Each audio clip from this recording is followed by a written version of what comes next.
Selamat pagi Bapak Ibu yang kekasih di dalam Tuhan Yesus Kristus. Pagi hari ini saya Eko Wahyu Suryaningsih kembali menyapa dengan kebenaran firman Tuhan yang terdapat dalam 1 Petrus 1 ayat 17. 1 Petrus 1 ayat 17. Dan jika kamu menyebutnya Bapa, yaitu Dia yang tanpa memandang muka menghakimi semua orang menurut perbuatannya, maka hendaklah kamu hidup dalam ketakutan selama kamu menumpang di dunia ini.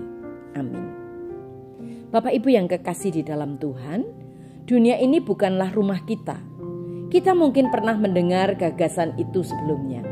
Tetapi pernahkah kita benar-benar memikirkannya? Jika kita seorang pengikut Kristus, rumah kita bukanlah di bumi. Tanah air kita ada di surga. Dan identitas kita berakar pada kekekalan. Kebanyakan orang hanya akan menghabiskan 70, 80 atau mungkin 100 tahun di bumi ini. Tetapi kita akan berada di kekekalan untuk sisa waktu kita. Selama kita di bumi, kita hanyalah seorang duta besar dalam tugas jangka pendek. Kita bayangkan duta besar politik.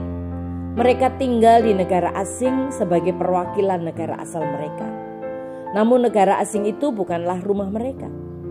Jadi mereka tidak menetap di sana. Mereka hidup sebagai penduduk sementara, berfokus pada visi mereka. Hal yang sama berlaku untuk kita. Di bumi ini kita hidup sebagai duta besar bagi Yesus. Namun kita hanya singgah di dunia ini. Kita diciptakan untuk kekekalan di surga. Firman Tuhan di dalam Kitab 1 Petrus 1 ayat 17 berkata, jika kamu menyebut Allah Bapamu, hiduplah sebagai pendatang di bumi ini. Di sini Alkitab pada dasarnya mengatakan jangan terlalu nyaman hidup di dunia ini. Kamu hanyalah seorang duta besar di dunia. Peranmu adalah mewakili Yesus dan membagikan kabar baik kepada semua orang di sekitarmu. Di dalam Filipi 3 ayatnya yang 19-20 dikatakan, Alkitab membandingkan orang yang tidak percaya dengan orang yang percaya. Dikatakan mereka hanya memikirkan kehidupan di bumi ini. Tetapi kita adalah warga negara surga di mana Tuhan Yesus Kristus tinggal.